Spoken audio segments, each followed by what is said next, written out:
Hey, here is Algebra 1, section 3.5, video number 2. So, with this video I am talking about graphing a line when its equation is given to you in slope-intercept form, and also when it's in a different form than slope-intercept form, putting it in slope-intercept form, sketching the graph, and also finding the x-intercept. Those are the big ideas. Sketching the graph, find the x-intercept, also state the y-intercept and the slope, but that's going to be those are our tools for graphing the equation.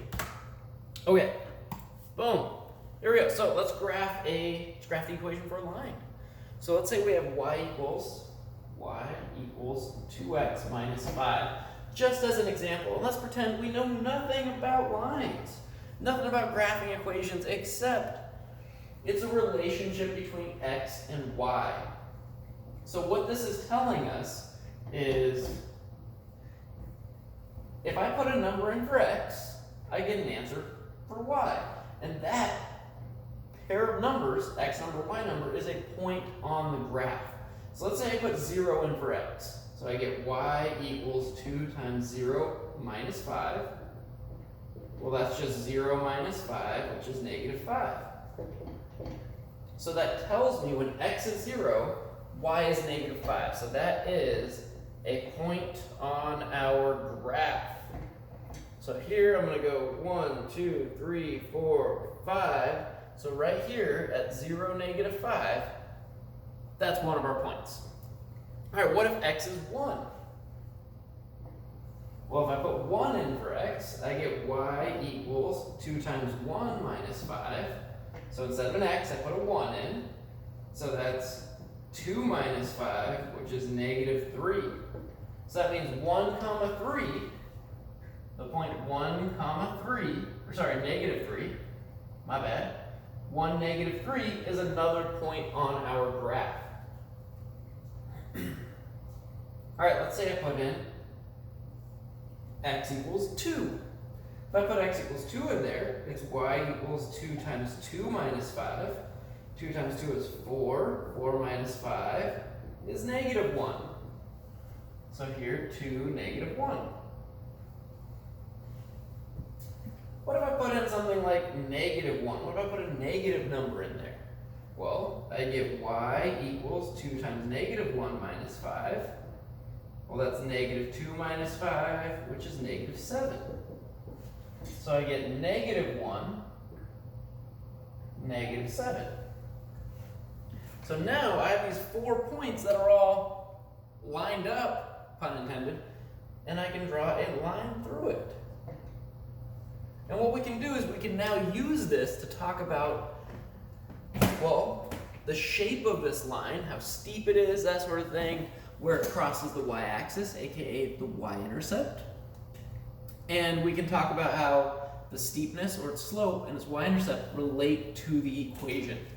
So the y-intercept, remember, is where it crosses the y-axis, and that is here at 0, negative 5.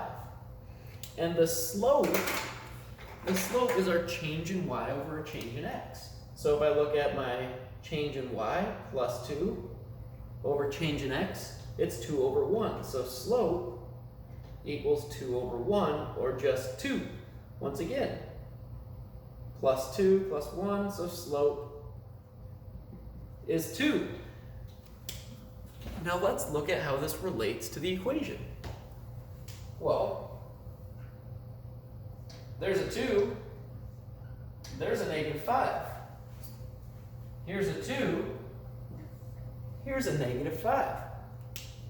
So what we can gather from this, we are going to make a conjecture, which is actually just true, is anytime you have an equation y equals mx plus b, number times x plus maybe minus another number, m represents the slope number. So m is your slope number, and b is the y value of the y-intercept. So the y-intercept is this point 0, negative 5. the b number is the number for the y value in that y-intercept. All right, and why does this work? Why is this always true? Well, the y-intercept is when x is 0. If I make x 0 on this equation, I just get y equals b, which means b is the y value of the y-intercept. Boom, we're happy there. Yeah! All right, cool. Let's talk a little bit about the slope. So let's say we start with x equals 0. We start out at b, right? So we got 0 comma b. Let's say I put 1 in for x. Well, m times 1 plus b would just be, well, m times 1 would be m, so it would be m plus b. So our change in y, well, if I start at b and I go to b plus m, it gets m bigger, so it's plus whatever the slope is, and plus 1, so that means the slope is m over 1. Basically, this is just showing, this is proving that, yeah, slope is always this number, y-intercept value is always this number. When it's written in, this is important, what we call slope-intercept form, where this represents our slope, and this is the y-intercept number. Boom. Cool. All right, let's go ahead and do some examples now that we have this wonderful shortcut. Here we go.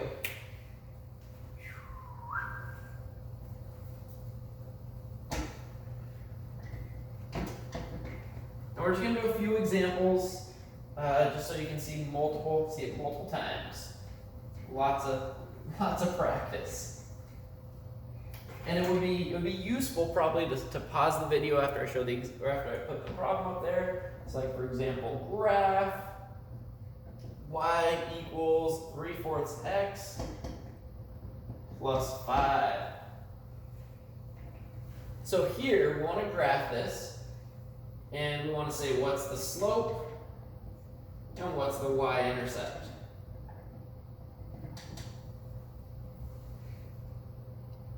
So go ahead and try this. What's the slope? What's the y-intercept? How would you sketch the graph? Go ahead and pause it, and then I'll go over it. All right. So when we look at this, hopefully you've unpaused it. We look at this, we're like, all right, it's y equals number times x plus number. Well, the number in front of the x represents our slope. So the slope is 3/4. And we can say that equals m. And the y-intercept is this whatever number out here. Remember, it's 0 comma that number. Or we could say b equals 5. So that's enough information to be able to graph it. So what I'm going to do is I'm going to sketch it out. 1, 2, 3, 4, 5. There's my y-intercept. I always start at the y-intercept number. 8, 9, 10, 11. And then I use my slope. So we start at a y-intercept and then use the slope to find more points. And remember, the slope is your change in y over your change in x, or it's your rise over your run, right? So we look at the fraction. The fraction is 3/4. Like, okay, 3 is our rise. Let's go up 3. We go 1, 2, 3. And then our run is 4, so we got to go over 4.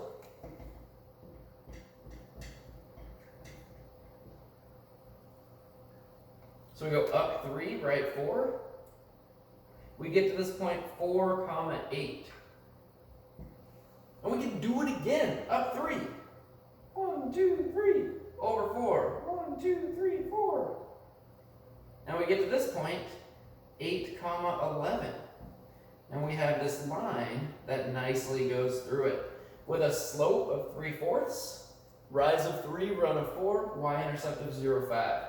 Boom, this is the graph of this equation.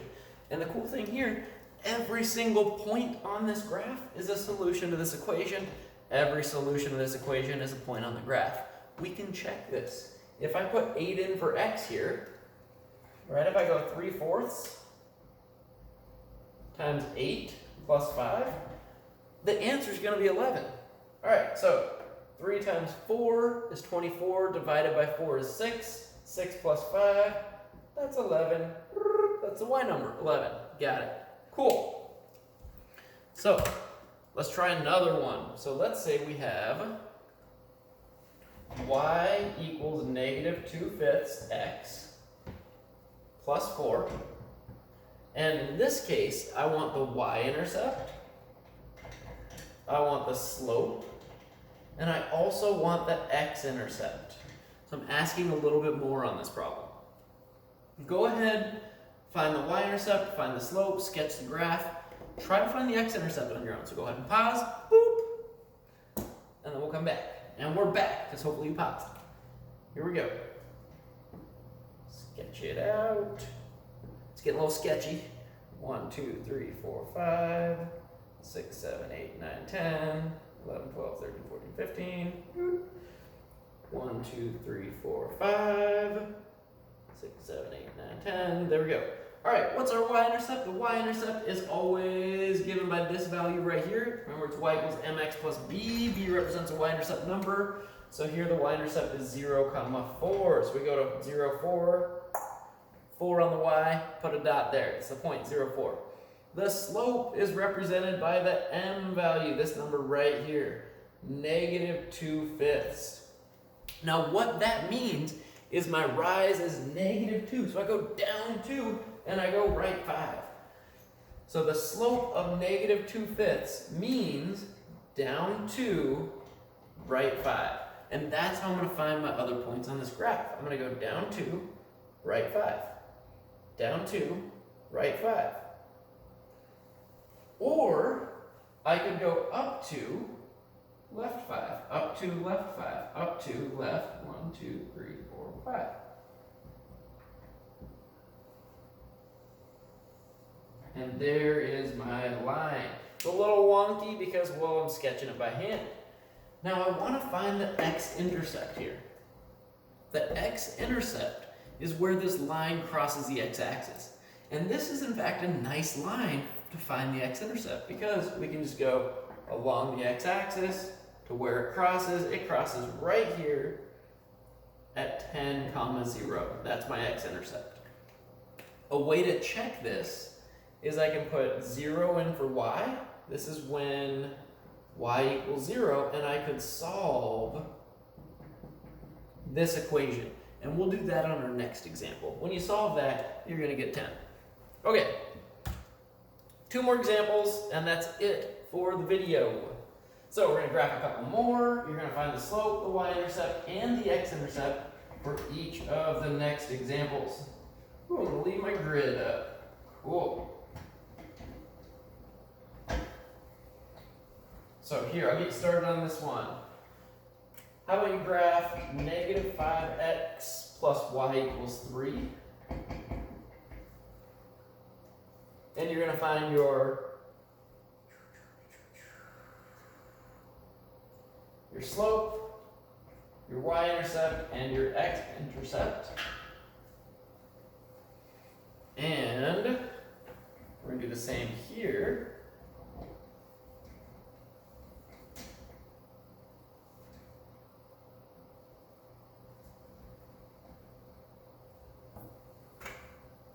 Where we have 3x minus 2y equals 12.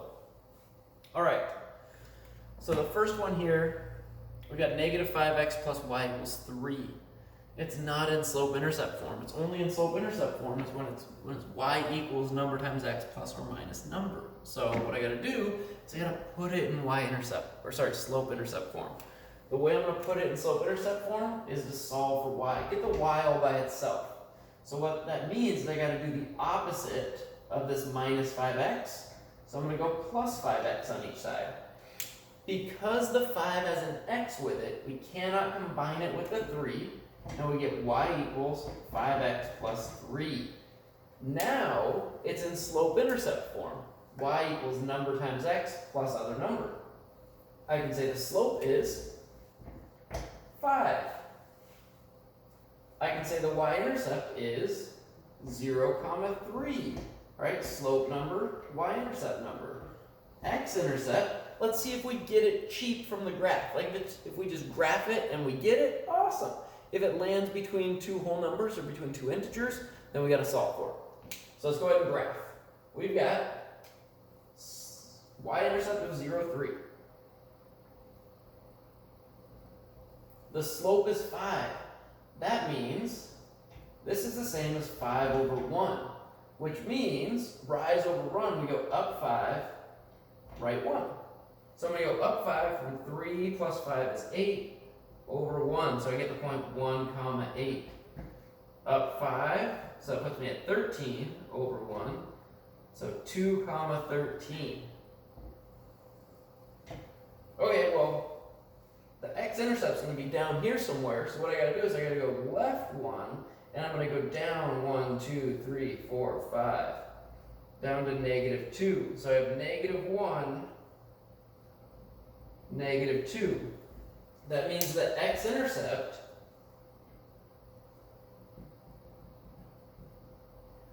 is some number, comma 0, and it's going to be a negative number between 0 and negative 1.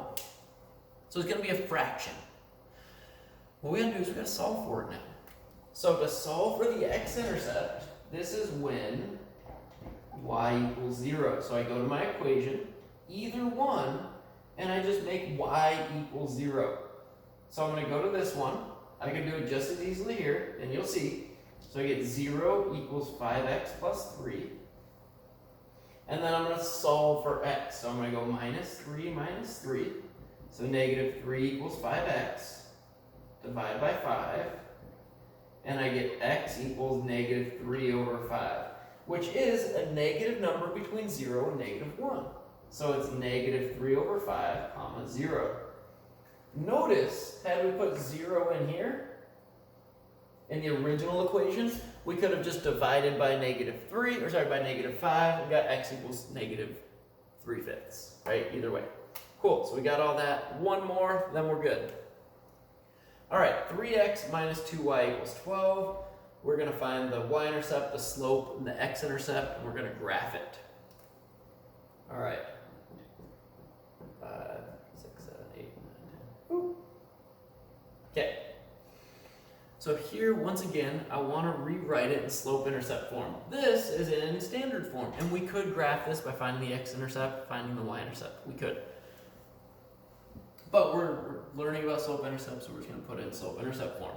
So we want y equals something times x plus or minus something. So what I'm going to do is I'm going to get the y all by itself. So I got to undo what's happening with the x here. So I'm going to go minus 3x on each side. So that gives me negative 2y equals negative 3x plus 12. And it's negative 2y. I just want regular y. So what we got to do, we got to undo this negative 2 that's multiplying, which means I'm going to divide by a negative 2. So I'm going to divide everything by a negative 2, and I get the equation y equals negative 3 divided by negative 2 is a 3 over 2, so 3 over 2x, and then minus 6, because 2 divided by negative 2 is a negative 6, plus a negative is like subtracting. So here we go, 1, 2, 3, 4, 5, 6, negative 6 right there. Okay, so here, our y-intercept is this 0, negative 6, right? We found our b value. So the y-intercept is 0, negative 6. The slope is this number right here, the number in front of the x, the m, right? So we could say m equals 3 over 2. And now we want the x-intercept. Let's see if we just get it cheap. So we start, when we're graphing, start at the 0, negative 6. And what this means, this 3 over 2 for our slope, is we're going to go up 3, right 2. Because it's positive. If it's negative, you go down. If it's positive, you go up. So here, I go up 1, 2, 3. right 2. Up 1, 2, 3, right 2. Oh, look at that. We get our x-intercept, right? It crosses the x-axis at 4, 0. And we could have solved for this. To find the x-intercept, we got, remember, it's when y equals 0. So we could have just made y 0 in the original equation. So 3x equals 12 when x is 4, right? Divide by 3. Or we could make y 0 here, 3 over 2x minus 6. Add 6 to both sides. 6 equals 3 over 2x. And multiply by 2/3. Multiply by the reciprocal. To undo multiplying by a fraction, multiply by the reciprocal or the flip of that fraction. So 6 times 2 is 12, divided by 3 is 4. So we get the x-intercept of 4 each time. All right, quick recap. If you're given an equation and it's in slope-intercept form, y equals number times x plus or minus number, then start at the y-intercept value, find this number. Where is it? That number, or that number on the y-axis, that's your starting point. Then use the slope. The slope is a number in front of the x. So in this case, it's a 3 over 2, which means go up 3, right 2, up 3, right 2. If it's a whole number, it's over 1. So up 5 over 1, up 5 over 1. If it's negative, we just go down and right, down and right. Hey, if it's not in slope-intercept form, you got to use a little bit of solving. So you just try to get y equals. So do the opposite of whatever the x is. So it's a minus 5x, so we added. Sorry, it's a negative 5x, we added 5x. It was a 3x, so we subtracted 3x. We don't combine these because this has an x and this one doesn't. So we just write it out. And then if there's a number in front of the y, divide by that number. And divide it each piece until you get your slope-intercept form. Okay, that's that. Hope it's helpful, and good luck on the homework.